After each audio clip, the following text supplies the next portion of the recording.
A Barakah the Yahweh. Barakah Yahweh. Barakah the Yahawashi. Barakah the Yahawashi. A all praises, honor, and glory be unto Yahweh. Ba'ashem, Yahawashi, Ba'ashem, Kadash. A double honor to our apostles and elders at Great Millstone who taught us his truth and who rule well. A peace, love, salutation, and mercy be unto the hopeful elect. A just doing a pretty much impromptu, video. Me and the brother just had a studying session. Okay. Pretty much going into how, the times of 70 AD and what led up into, the Romans invading, the children of Israel, invading Jerusalem and pretty much decimating it. How those times, have similarities to what Esau is doing this day. If you go into the history of what transpired and what led to that event, there was a certain, Roman, who pretty much set up the children of Israel. He didn't want them going and pretty much accusing him to Caesar. So what he did was he said, okay, well, look, I'm going to set them up and make it look like they're the ones that are acting up and rebelling. So what he did was he pretty much increased, the vexation and the oppression upon them, and that caused them to want to riot. That caused them to want to, tear shit up. So when they began to do that, then he came with justifiable cause against them. Those are the times that we're living in, man. All right, these are the days of great tribulation. Hey, like it says within Romans 15:4, if you can grab that real fast. Okay. All right, which I'm with the Ak. I know. God, and we're both of the GMS, the Great Millstone Detroit camp. Okay. But pretty much those times carried similarities of what's going to happen during these days. Now, Esau is setting, Jake up with this whole Black Lives Matter movement. All right, with all of these riots and things going on. All right, because he wants to have justifiable cause, all right, to come against you and to do what he already wants to do anyway. So he just has to have a justified reason to be able to do it. Now, when these times come, all right, the only thing that's going to be able to sustain you and save you is wisdom, knowledge, and understanding. Okay. All right, which the scriptures say that wisdom and knowledge shall be the stability of thy times. And that's Isaiah, the 33rd chapter in the 6th verse. All right, unless you're living according to the word of Yahawashi, all right, you're not going to be able to get through these times. All right, you won't be able to have a sane mind in the midst of all of the things that are going on around you. You're going to be in a state of perplexity. All right, you're not going to be in the spirit of waiting on Yahawashi and having faith. All right, because faith is a key thing. It's highly important. All right, in this walk, in this ministry of ours. I'm gonna keep going. Okay. Go ahead. This is Romans 15:4. For whatsoever things that are written aforetime were written for our learning, that we through patience and comfort of the scriptures might have hope. Yeah, so those things that were written aforetime was written for our learning. All right, through the scriptures we might have hope. All right, we would know how to carry ourselves and conduct ourselves in these times. All right, we'll know what to do. All right, we'll know how to move. All right, and that's the reason why having the scriptures are highly important, or having a understanding of the scriptures is highly important. All right, which everyone that picks up the scriptures, they don't have understanding, man. All right, you're going to have dudes coming with that zealot spirit and thinking that they're warriors, the ultimate warrior, and that they can take down the Roman Empire by themselves, that they can take down America by themselves, man. All right, you can't do that. All right, you can't take an M4 or M16 and go up with yourself or a few buddies and take down the Roman military. All right, the one that's going to take down, all right, this system, that's going to take out America, which is the whore and the beast, is going to be Yahawashi, man. All right, so we are patiently anticipating and awaiting the return of Yahawashi, man. And the scripture says, whatsoever the carcass be, that's where the eagle will be gathered. And Yahawashi is going to come with the angels, all right, in the chariots, and they're going to deliver us. They're going to deliver us from this bondage, man. They're going to deliver us from this oppression.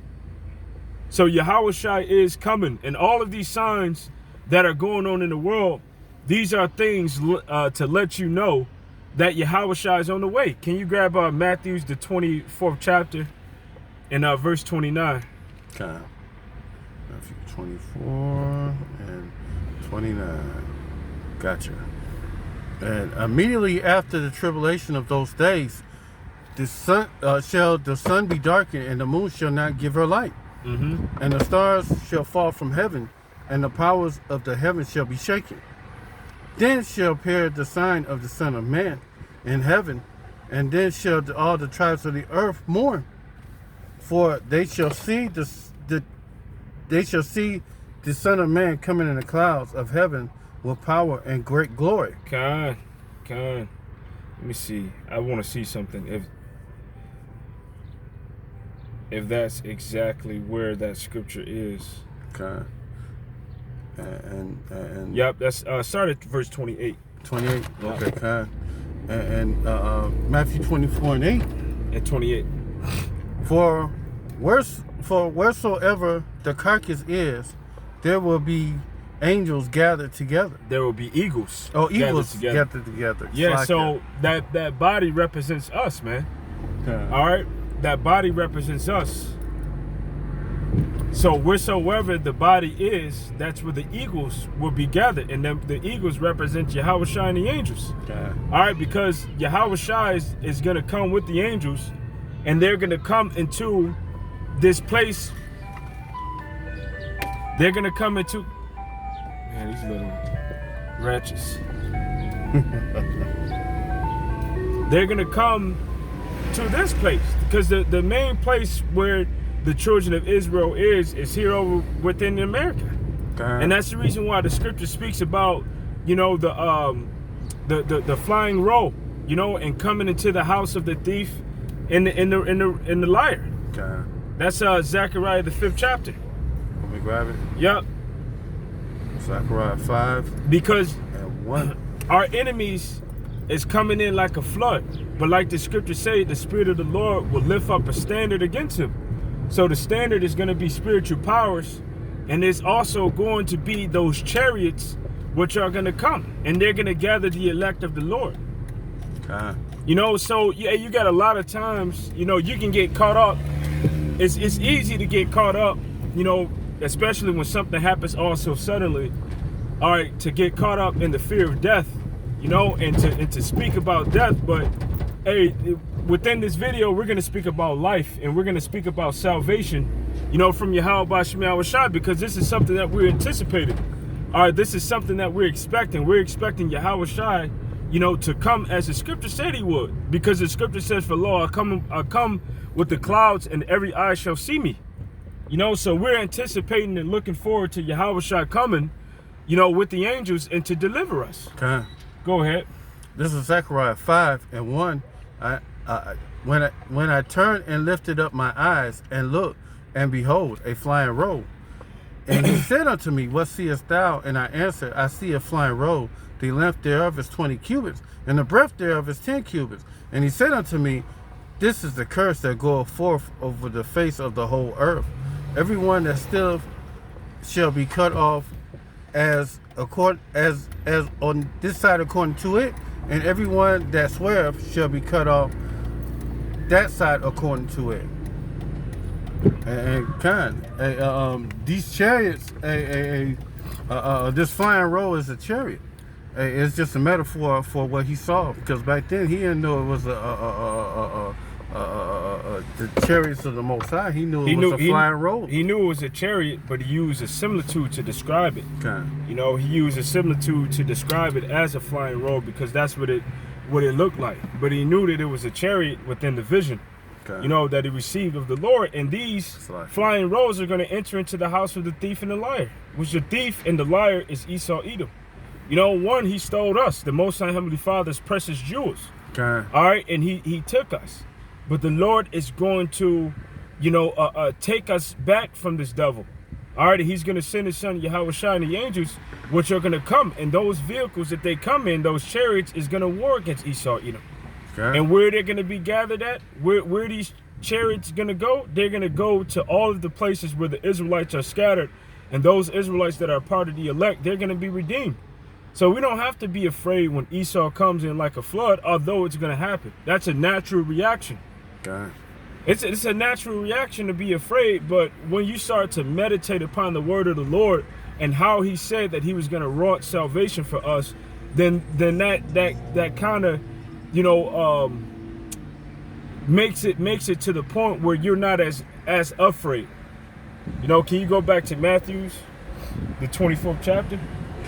Okay. Because it says, wheresoever the carcass be gathered, you know, that's where wheresoever the carcass be, that's where the eagles will be gathered together. Okay. So those eagles represents the chariots that's gonna fly. The scripture say, behold, the Lord, as birds flying, so shall the Lord of hosts, so shall Yahweh defend Jerusalem. So that the Lord is gonna send Yahawashi. Yahawashi is gonna come with the angels in those chariots, and they're gonna be gathered where the body of Israel is. And they're gonna gather the elect of the nation of Israel from the places where they be scattered. Go ahead. Yeah. You know, you Matthew see how 24? Eagles are flying in. I saw 3 vultures today, you know, and they could have been turkey, pheasants, whatever the hell that they are. You know, I knew that they were vultures, and I said to, you know, my rib, because she was out there with me, you know, with my children, and I said there's something dead in the area, and I knew that it was something dead because I saw the 3 of them circling around in the sky. So I said that I knew that there was something dead in that particular area. And that's how you know,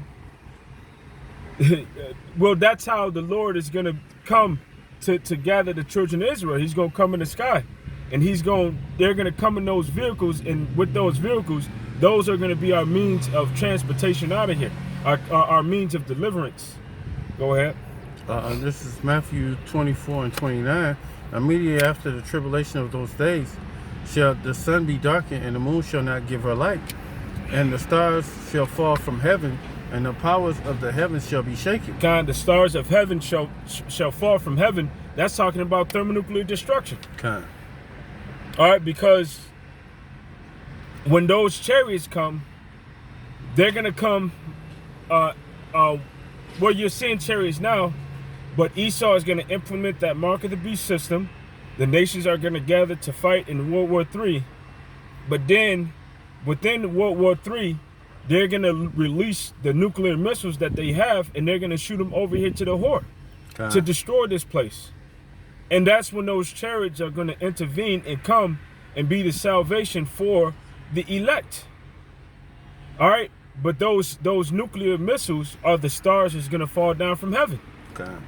Real fast, the book of Revelation, the 6th chapter, and I believe that is the 9th verse. 6 and 9. This is Revelation, the 6th chapter, and the 9th verse. Actually, it's going to be the 13th verse. Okay, it says, and the stars of heaven fell upon the earth, even as the fig tree casteth her untimely figs when she is shaken of a mighty wind. And the heaven departed as a scroll, and it is rolled as when it is rolled together.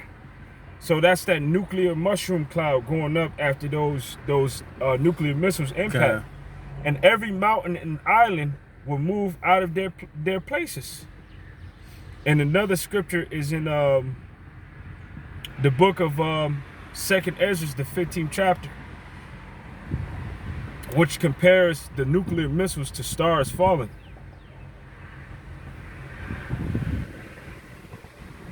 So that's 2nd Ezra 15 and 35.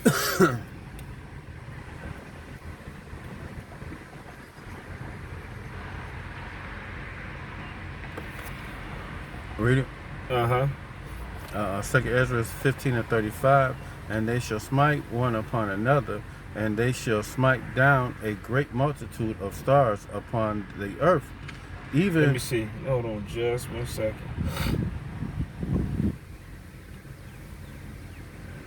Yeah, read that and keep going. Even their own star and blood. Actually jump down to 40. Okay, okay. Yep. 2nd Ezra 15 and 40. A great and mighty cloud shall be puffed up, full of wrath, and the star that they may take all the earth they may make all the earth afraid, and them that dwell therein, they shall pour out every high place and eminent place and horrible star. A horrible star, which is an ICBM missile, man. Go ahead. Fire, hail, and flying swords, and many waters, that the fields may be full, and all the rivers with abundance of great waters. So that's talking about thermonuclear destruction. All right. So when the stars of heaven be shaken, go back to Matthew's. That's talking about the thermonuclear destruction. Now, what's going to save, the elect? Because those are the only ones that are going to get saved. What's going to save them from the destruction that's coming at hand? What's going to save them from the tribulation of Esau when the enemy comes in like a flood, to persecute them after the same manner that they and energy that they came with in 70 AD, which is going to be worse this time, because back in 70 AD, they didn't have what is known as rifles, automatic rifles. They didn't have MRAPs. They didn't have tanks. They didn't have body eater robots. They didn't have heart attack guns. They didn't have things of that magnitude. Go ahead. Matthew 24:30. Then shall appear the sign of the Son of Man in heaven, and then shall all the tribes of the earth mourn, and they shall see the Son of Man coming in the clouds of heaven with power and great glory. And he shall send his angels with the great sound of a trumpet, and they shall gather together the elect from the four winds, from one end of heaven to the other. And that's it right there on that. Because when this dual meaning, this scripture 24, Revelation 24, because it's also their destruction and our salvation. Because when them missiles are released, Yahawashi is going to send them his angels to gather us. Okay. So, would you read 2:31? To 31, read it one more time. Okay, 31. Yep. Matthew 24:31. And then he shall send his angels with a great sound of a trumpet, and they shall gather together his elect from the four winds, from one end of heaven to the other. And when Yahawashi comes, he's gonna come fast, man. He's gonna come fast. He's only coming for the hopeful elect and the 1/3 of Israel. He's not coming for the 2/3 or anybody else that this wacky-tacky Christianity have you thinking that he's gonna come save everybody. He's only coming for Israel, and he's only coming for the elect of Israel. Can you go to Luke 17:24? And those chariots would have to be fast in order to deliver us, because the scriptures say that in 1 hour, was this place destroyed. So in less than an hour, actually, in less than an hour, a nuclear missile can reach from Russia over here to America in less than an hour. And guess what? The scripture says that there's going to be 200 million of them. So if there's 200 million of those that are coming, just imagine the devastation and destruction they're going to cause. So Yahawashi is going to have to come in something that's fast enough, faster than the speed of light, to be able to redeem us from this place so that we don't get destroyed. And this is if this causes you to fear, that's a good thing, because if you're afraid, then that means that you're going to work on your conduct to do the things that are pleasing to the Lord, so that you can get on one of those ships. Go ahead. Luke 17:24, as the lightning that lighteth out of one part under heaven shineth unto the other part under heaven. And that lightning is fast. Because usually you hear thunder, you see lightning, but you hear thundering right after it. So that shows you that light moves faster than the speed of sound. And yet that lightning, it zips through the sky at top-notch speed. That's how Yahawashi is going to come. And when he comes, he's going to deliver, those that are left alive, because the scriptures say that those that are left alive that are part of the elect, because the scriptures say there'll be some of you that are standing here that shall not taste death till you see the kingdom of heaven, or till you see the Son of Man coming in the clouds. So there's going to be brothers here that doesn't have to go through death. But then on the other side, you are going to have some brothers that have to go through an honorable death. That's just the balance of it. But you don't have to be caught up in the fear, oh, you know, I'm going to die, or, you know, you don't know what the Lord has in store for you, man. Okay. But the thing is, you should have a readiness in the mind that if you do have to go through that, then you would. You should have your expectations set on the Lord catching you away out of this place and delivering you from the temptation and deliver you out of the temptation and the wrath. Okay. All right, because yeah, we're gonna be in the temptation and the wrath. We're gonna have our enemies on every side. You know, Esau is gonna try to come against us and try to attack us. The scripture said that there shall be a great insurrection upon those that fear the Lord. But the Lord is gonna save the elect out of that. So you should be given diligence to make your calling and election sure. Go ahead. Okay. That's still in Luke 17:24. Yeah. Yeah, that's a point on that. There was another scripture that came to mind. The Lord of hosts lighteneth from one part of heaven even unto the other. So shall it be in the day, the Son of Man in that day. There was another scripture that came to mind. It kind of escaped me at this moment, you know. But I think we made it, you know, a couple solid points. You know, you got anything else? No, I don't have anything right now. So we can go ahead and end it right there. You know, that it came to mind. 1 Thessalonians, the 4th chapter, and beginning at verse 14. You know, because Yahawashi is going to come fast.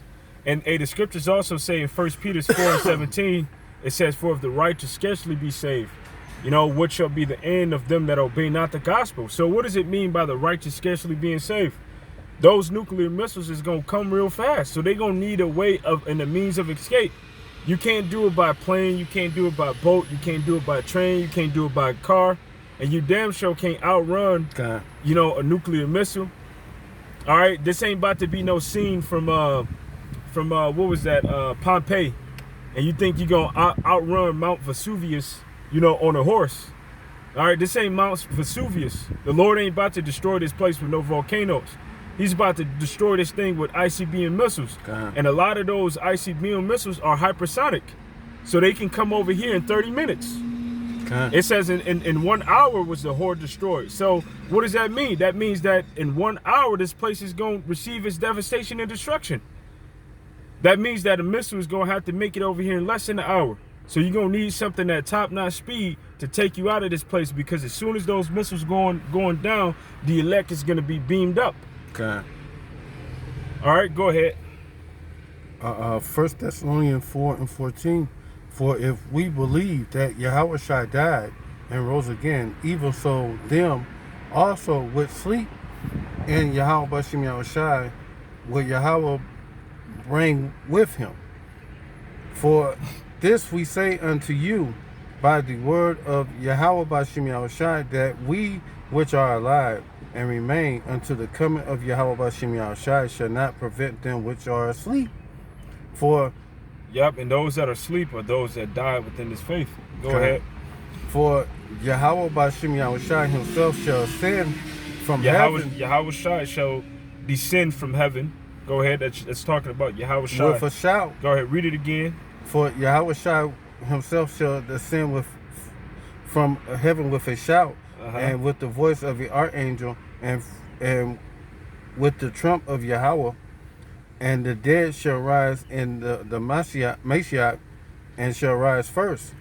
And then we which are alive and remain shall be caught up together with him in the clouds to meet Yahawashi in the air, and so shall be with Yahawashi forever. There we go. So now when you go into the word for caught in the Greek, which I believe that word is harpazo, it means to seize, to carry off by force. So why we need to be seized and carry off by force? Because as soon as the nuclear missiles are coming down, that's when Yahawashi is going to intervene and deliver the elect. You know? So, you know, with that, we truly hope that this lesson was edifying. We're going to say, Call Halayim La, Yahweh, Ba'ashem, Yahawashi, Ba'ashem, Kakadash. A double honor to our apostles and elders at Great Millstone who taught us his truth and who rule well. A peace, love, salutation, and mercy be unto the hopeful elect. A shalom and a bar. Shalom. Hey, we're almost out of here. That's right. Shalom. Shalom.